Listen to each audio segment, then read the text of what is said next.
बिस्मिल्लाहिर्रहमानिर्रहीम जी। आज emotional EMF हम स्टडी करेंगे 15.2 टॉपिक। तो सबसे पहले इसकी डेफिनेशन लिखते हैं, उसके बाद इसकी डायग्राम बनाएंगे और फिर इसकी कैलकुलेशन पे आते हैं। तो डेफिनेशन सबसे पहले लिख लेते हैं। EMF induced by the motion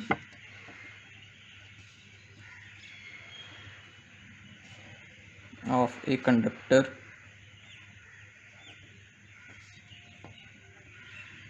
across a magnetic field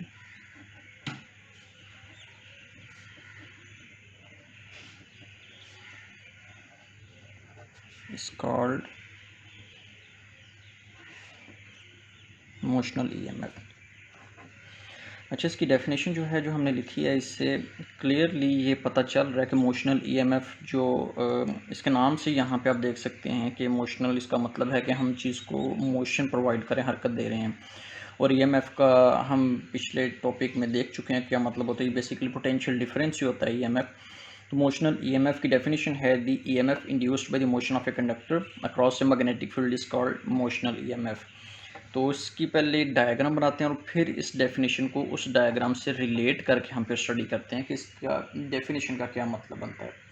ठीक है जी। तो सबसे पहले हम इसकी डायग्राम पे आते हैं। डायग्राम इसकी कुछ इस तरह से है।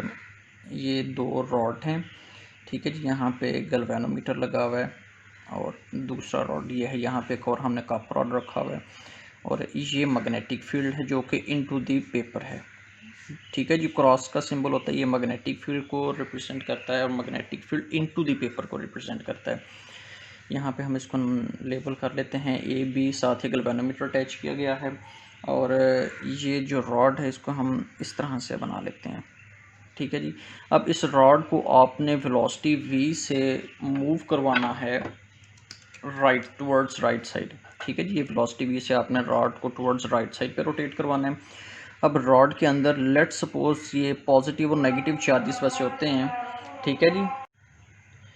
ठीक है जी। अब डायग्राम को एक दफ़ा फिर से हम देख लेते हैं। मैं समराइज़ कर देता हूँ एक दफ़ा कि ये हमारे पास दो कंडक्टिंग रॉड्स हैं। एक ये वाला कंडक्टिंग रॉड है, दूसरा ये कंडक्टिंग रॉड है। दोनों को हमने वायर के थ्रू गैल्वेनोमीटर से अटैच किया हुआ है और इनके ऊपर एक इस तरह से जो है वो रॉड जो है हमने कॉपर का रॉड रखा हुआ है। अब इस कॉपर के रॉड को हम वेलोसिटी v से टुवर्ड्स राइट साइड मूव करवाएंगे, ठीक है। टुवर्ड्स राइट साइड पर मूव करवाएंगे तो क्या होगा, इस सारे के सारे सर्किट के सारे का सारा जो सर्किट है इसके अंदर एक ईएमएफ प्रोड्यूस होगी और ईएमएफ की वजह से क्या होगा, करंट प्रोड्यूस होगी जिसको हम इंड्यूस्ड करंट कहेंगे। और जो ईएमएफ इसके अंदर प्रोड्यूस होगी इसको हम इंड्यूस्ड ईएमएफ कहेंगे। अब यहाँ पे हम ये देखते हैं कि ये जो चार्ज है इसको हमने लेबल क्यों किया हुआ है। तो इसका ये मतलब है कि जो रॉड है, कंडक्टिंग रॉड जिसमें से करंट फ्लो कर रहा है, वो किस पर मुश्तमिल है, वो पॉजिटिव और नेगेटिव चार्जेस पर मुश्तमिल है, ठीक है। इसके अंदर पॉजिटिव चार्जेस भी हैं, नेगेटिव चार्जेस भी हैं। तो जैसे ही हमने इस रॉड को टुवर्ड्स राइट साइड पे मूव करवाया है तो इन चार्जेस के ऊपर एक फोर्स लगेगी, ठीक है, जिसको हम कहेंगे force on magnetic force on charges.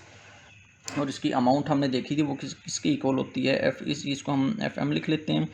F M is equal Q into V cross B, ठीक है। ये इस अमाउंट में फोर्स इन चार्जेस के ऊपर एक्ट होगी। तो इसका सबसे बेहतर हल सोल्यूशन ये है कि अब इस कंडक्टिंग रॉड को हम सेपरेटली यहाँ पे अलहदा से बना लेते हैं और फिर इनको समझना ज़्यादा इजी होगा। तो ये लेट्स सपोज ये वाला जो रॉड है इसको हमने यहाँ पे ये लेबल कर लिया है।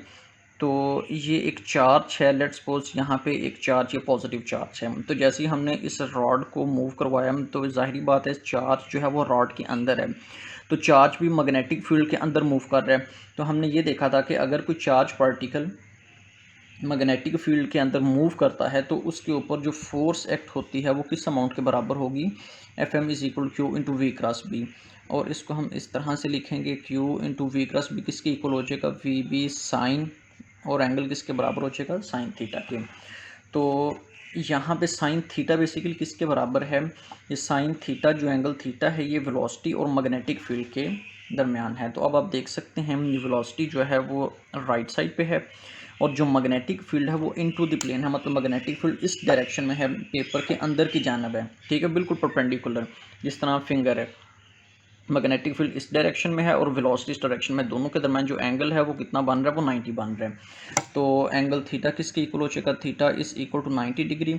90 डिग्री हम इस इक्वेशन में पुट करेंगे तो हमारे पास क्या आ जाएगा, F M is equal to Q V B, और साइन 91 के इक्वल हो जाएगा क्यू वी बी। ये हमारे पास टोटल अमाउंट आ जाएगी जो इस चार्ज पार्टिकल के ऊपर एक्ट होगी। ठीक है जी, इस चार्ज पार्टिकल के ऊपर ये जो हमने लेबल किया, इस चार्ज पार्टिकल के ऊपर एक्ट होने वाली फोर्स है वो किसके इक्वल है, क्यू वी बी। ये हमने इसकी अमाउंट लिखी है क्यू वी और बी के। अच्छा, अब जैसे ही हम चार्ज पार्ट इसकी जो रॉड है इसकी मोशन को ज़रा तेज़ करते हैं तो क्या होगा, ज़्यादा से ज़्यादा जो पॉजिटिव चार्ज पार्टिकल्स हैं वो जो पॉइंट बी है, जो एंड बी है, वहाँ पे जाके अकोमोलेट होना शुरू हो जाएंगे, क्योंकि मैग्नेटिक फोर्स एक्ट करेगी ना इन चार्ज पार्टिकल के ऊपर। यहाँ पे तो हमने सिर्फ एक चार्ज पार्टिकल की बात की है, लेकिन हमें पता है कंडक्टर के अंदर एक पार्टिकल नहीं होता, उस कंडक्टर के अंदर तो मिलियन और बिलियंस ऑफ पार्टिकल्स होते हैं। तो यहाँ पे हम ये देखेंगे कि जितने भी चार्ज पार्टिकल्स हैं जो प्लस अमाउंट में हैं, ठीक है, वो सारे के सारे पॉइंट बी के ऊपर जाके अकोमोलेट होना शुरू हो जाएंगे, और जो नेगेटिवली चार्ज पार्टिकल्स हैं वो यहाँ पे इकट्ठे होना शुरू हो जाएंगे। ठीक है, पॉजिटिव चार्ज पार्टिकल्स सारे ऊपर चले जाएंगे और नेगेटिवली चार्ज पार्टिकल्स क्या हो जाएंगे, वो सारे नीचे रह जाएंगे। तो यहाँ पे हमें पता है कि अगर चार्ज पार्टिकल सारे एक डायरेक्शन में हो, नेगेटिवली चार्ज पार्टिकल एक डायरेक्शन में हो, तो उनके दरमियान क्या होगा, एक इलेक्ट्रिक फील्ड डेवलप होती है इस तरह से, जिसकी डायरेक्शन पॉजिटिव से नेगेटिव होती है। ठीक है, ये इलेक्ट्रिक फील्ड डेवलप होगी यहाँ पे। तो इस केस में हम इलेक्ट्रिक फील्ड को ई नॉट से रिप्रेजेंट कर देते हैं। ठीक है, ये सिर्फ एक रिप्रेजेंटेशन है, आप सिर्फ ई भी लिख सकते हैं, बुक में जो कि ई नॉट लिखा हुआ है इसलिए हम सिर्फ इसको ई नॉट से रिप्रेजेंट करते हैं। तो इसकी कोई रीज़न नहीं है, हम सिर्फ इसका एक सिंबल है, सिम्बॉलिकली इसकी रिप्रेजेंटेशन है ई नॉट। तो इलेक्ट्रिक फील्ड जो डेवलप होगी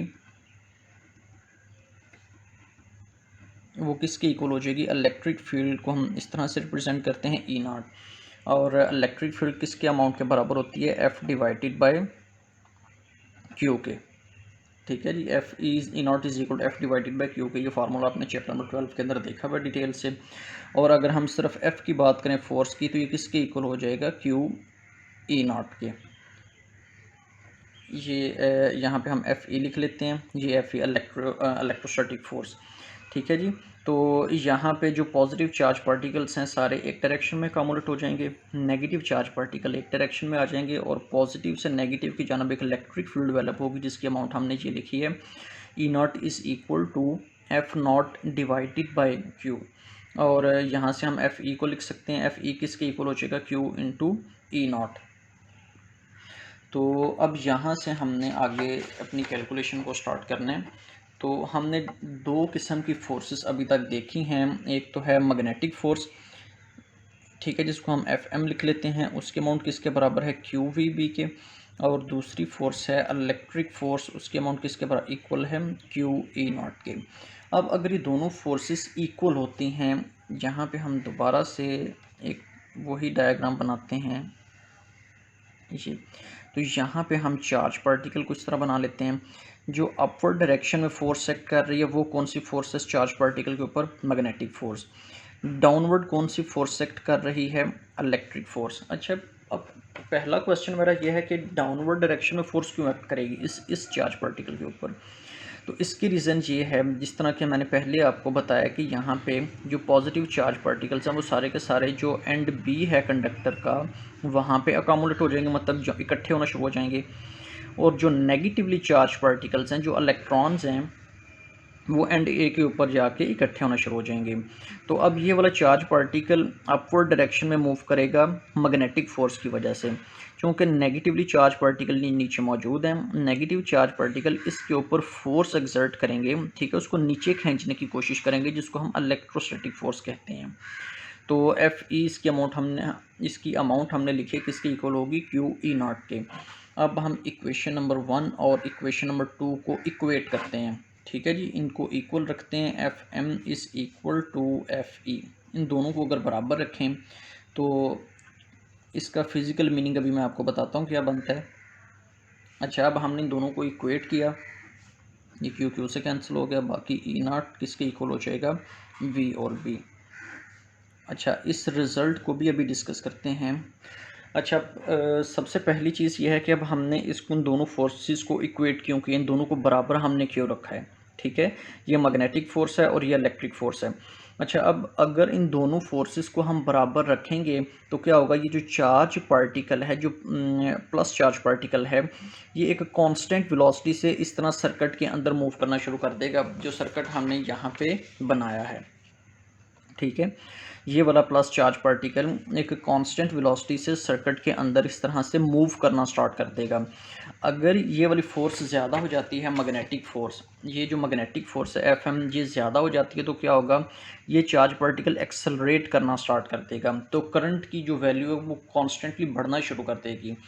और अगर ये फोर्स ज़्यादा हो जाती है एफ ई, ठीक है, अगर ये फोर्स ज़्यादा होगी तो फिर क्या होगा, ये वाले जो चार्ज पार्टिकल्स हैं इनको ये नेगेटिवली चार्ज पार्टिकल अट्रैक्ट कर लेंगे और ये ऊपर जा ही नहीं पाएंगे, ठीक है। तो अब हमने दोनों फोर्सेस को इक्वेट किया, इक्वेट इसलिए किया, अब इसकी एग्जांपल आप इस तरह से देख सकते हैं कि आपने फर्स्ट ईयर में चैप्टर नंबर 6 में देखा था ड्रैग फोर्स, ठीक है। ड्रैग फोर्स का कॉन्सेप्ट हमने भी देखा था फर्स्ट ईयर में। तो उसमें हमने ये चीज़ देखी थी कि अगर एक वाटर ड्रॉपलेट, लेट्स सपोज इस तरह से है, ये कोई भी वाटर ड्रॉपलेट है, तो जब वो नीचे आता है तो एक वेलोसिटी से वो नीचे आता है, तो उस वक्त क्या होगा, जो ग्रेविटेशनल फोर्स जो उस पर एक्ट कर रही होती है, या फोर्स ऑफ ग्रेविटी उस पर एक्ट करती है, और दूसरी फोर्स उस पर कौन सी एक्ट कर रही होती है, frictional force, F C. Frictional force की डायरेक्शन अपवर्ड होती है और जो फोर्स ऑफ ग्रेविटी है उसकी डायरेक्शन डाउनवर्ड होती है। अब अगर हम इन दोनों को इक्वेट कर दें, फ्रिक्शनल फोर्स को, और ये फ्रिक्शनल फोर्स का हमने लिखा है सिंबल, ठीक है, एफ सी, ये फ्रिक्शनल फोर्स को, फोर्स ऑफ ग्रेविटी को, इन दोनों को हम इक्वेट कर दें तो क्या होगा, ये चार्ज पार्टिकल एक कांस्टेंट वेलोसिटी से डाउनवर्ड डायरेक्शन में मूव करेगा, जिसको हम टर्मिनल वेलोसिटी कहते हैं,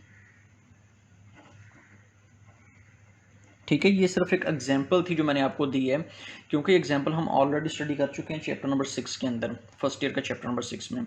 तो एग्जैक्टली यही केस यहाँ पर भी होता है। इसके ऊपर फोर्स जो मैग्नेटिक फोर्स है वो अपवर्ड डायरेक्शन में जो है वो एक्ट होती है, और जो इलेक्ट्रोस्टैटिक फोर्स है वो डाउनवर्ड डायरेक्शन में एक्ट होती है। अगर इन दोनों को इक्वेट करें तो ये चार्ज पार्टिकल एक कांस्टेंट वेलोसिटी से इस तरह सर्किट के अंदर मूव करना स्टार्ट कर देगा। तो इसलिए अब हमने इन दोनों को इक्वेट किया है। इक्वेट करेंगे तो ये हमारे पास जो इलेक्ट्रिक फील्ड आ जाएगी वो किसके इक्वल हो जाएगी, E naught is equal to V और बी। ये हमारे पास एक रिजल्ट आ गया जो कि इंपॉर्टेंट रिजल्ट है। इसको हम लिख लेते हैं इक्वेशन नंबर ए। अच्छा, अब हम एक और रिज़ल्ट यहाँ से निकालते हैं। चैप्टर नंबर 12 के अंदर ही हमने एक रिलेशन देखा था इलेक्ट्रिक फील्ड का और पोटेंशियल डिफरेंस का। तो इलेक्ट्रिक फील्ड किसके इक्वल होती थी, हमने ये रिलेशन ऑलरेडी देखा हुआ है। ये पोटेंशियल ग्रेडियंट वाले टॉपिक में जाके अब दोबारा से इसको देख सकते हैं। इलेक्ट्रिक फील्ड किसके इक्वल होती है, electric field is equal to negative of potential divided by distance. तो यहाँ पे चूँकि जो डिस्टेंस है हमारे पास, ये जो डेल्टा आर, इस केस में इस कंडक्टर की लेंथ के बराबर होगा, या इस प्लेट के और इस प्लेट के दरमियान होगा, ठीक है। ये इस रॉड की इस रॉड के दरमियान जो डिस्टेंस होगा उसको हम एल लिखते हैं, और यहाँ पे जो डेल्टा आर है उसको हम इस तरह से लिख लेंगे, minus delta V divided by इस डेल्टा आर की जगह पे हम एल लिख लेते हैं। तो इलेक्ट्रिक फील्ड की अमाउंट किसके इक्वल हो जाएगी, electric field is equal to negative of potential divided by length of the conductor. तो ये हमारे पास एक रिलेशन आ गया इलेक्ट्रिक फील्ड का। ये कौन सी इलेक्ट्रिक फील्ड है, ये वही इलेक्ट्रिक फील्ड है जो इन पॉजिटिव और नेगेटिव चार्जेस के दरमियान इस तरह से एस्टेब्लिश हुई थी, ये वाली, ठीक है। इस इलेक्ट्रिक फील्ड को हमने ई नॉट लिखा था, और इसी तरह इस इलेक्ट्रिक फील्ड को भी हम ई नॉट लिख लेते हैं।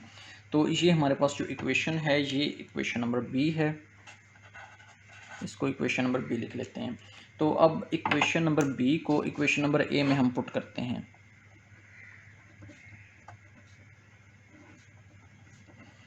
ठीक है जी, ये इक्वेशन नंबर ए है ये वाली, और ये वाली इक्वेशन नंबर बी है। इक्वेशन नंबर बी को इक्वेशन नंबर ए में पुट करें, मतलब ई नॉट की जो वैल्यू है जो ये वाली, वो इस यहाँ पे हम पुट करते हैं और फिर देखते हैं क्या रिजल्ट बनता है। ठीक है जी, ये हमने लिख लिया। Minus delta V is equal to, ये क्रॉस मल्टीप्लाई कर दें, वी बी एल, और डेल्टा वी किसके इक्वल हो जाएगा, माइनस वी बी एल। ये आपने याद रखनी, दो ये वी और इस वी को आपने मिक्स नहीं करना। ये वाला पोटेंशियल है और ये वेलोसिटी है, ठीक है जी, ऑफ उस कंडक्टर, जिस वेलोसिटी से हमने इसको मूव करवाया, ये वो वाली वेलोसिटी है। तो अब यहाँ पे हमारे पास जो इंड्यूस्ड ईएमएफ यहाँ पे आ गया, वो किसके बराबर है, माइनस वी बी एल। तो इंड्यूस्ड ईएमएफ को हम यहाँ पे डेल्टा वी से इस तरह से रिप्रेजेंट कर देते हैं ई से, ताकि ये वाला वी और ये वाला वी मिक्स ना हो जाए। और डेल्टा वी किसके इक्वल हो जाएगा, E is equal to minus V B L. तो ये हमारे पास फाइनल रिज़ल्ट आ जाएगा किसका, रिज़ल्ट ईएमएफ का, कि जो हमने ईएमएफ इंड्यूस करवाई है कंडक्टर को मूव करवाने की वजह से, वो किस अमाउंट के इक्वल होगी, माइनस वी बी एल। अच्छा, अब एक और छोटा सा कॉन्सेप्ट हम यहाँ पे डिस्कस करते हैं। ये वाला जो पॉइंट है, ये वाला जो पॉइंट है इस डायग्राम में, ये पॉइंट है, इसका इस पे सारे के सारे नेगेटिव चार्ज पार्टिकल्स आ जाएंगे, और ये वाला जो पॉइंट है इस पे सारे के सारे पॉजिटिवली चार्ज पार्टिकल्स आ जाएंगे। तो अगर हम इसके पोटेंशियल की बात करें तो हमें पता है कि इसका पोटेंशियल वी बी के इक्वल हो जाएगा, इसका पोटेंशियल वी ए के इक्वल हो जाएगा। ठीक है, सिर्फ हम इसको वी ए इसलिए लिखा है कि ये एंड को हमने ए कहा था और इस एंड को हमने बी कहा था, और ये वी बी के इक्वल हो जाएगा। मतलब कि इसको हम सिर्फ सिंबॉलिकली रिप्रेजेंट कर देते हैं, इसका पोटेंशियल, इस पॉइंट का पोटेंशियल वी बी है। अब आप यहाँ से आप क्लियरली देख सकते हैं potential of V B is higher than potential of V A, क्योंकि ये सारे का सारा जो है यहाँ पे प्लस चार्ज अकोमोडेट है, और जो प्लस चार्ज का पोटेंशियल है वो ज़्यादा होता है नेगेटिव चार्ज से, तो इसलिए potential of V B is greater than potential of V A. तो अगर हम इसको पोटेंशियल डिफरेंस की फॉर्म में लिखें तो डेल्टा वी किसके इक्वल हो जाएगा, V B minus V A. ठीक है, तो फिर इस डेल्टा वी को हमने लिखा है ईएमएफ के इक्वल है। ठीक है जी, तो ये आपका ईएमएफ जो है वो कैलकुलेट होके आ गया है। तो इस ईएमएफ को हम कहते हैं इंड्यूस्ड ईएमएफ। ये रिजल्ट है उसका, ईएमएफ का ये सिंबल है, EMF is equal minus V B और एल। और इसको हम इस तरह से भी लिख सकते हैं, ये जो ईएमएफ है इसका जो रिज़ल्ट है हम इस तरह से भी लिख सकते हैं, EMF is equal minus V B L और minus V B L sine theta. ठीक है, ये थीटा किस किस के दरमियान है, इसके दरमियान मैग्नेटिक फील्ड के दरमियान और वेलोसिटी के दरमियान, ये एंगल थीटा। क्योंकि अब हमारे केस में जो वेलोसिटी बन रही थी और मैग्नेटिक फील्ड दोनों के दरमियान एंगल 90 डिग्री था, तो साइन 91 के इक्वल होता है। अगर एंगल 90 के अलावा कोई और एंगल हो, लेट्स सपोज रॉड इस ओरिएंटेशन की बजाय इस ओरिएंटेशन पे पड़ा हो, मतलब वो मैग्नेटिक फील्ड से कोई एंगल या वेलोसिटी का और मैग्नेटिक फील्ड का एंगल 90 ना बन रहा हो, तो फिर उस केस में हम थीटा को इस तरह से कंसिडर करेंगे और हमारे पास जो फार्मूला है वो कुछ इस फॉर्म में आएगा। तो ये हमारा आज का टॉपिक था, motional EMF in magnetic field. ठीक है जी।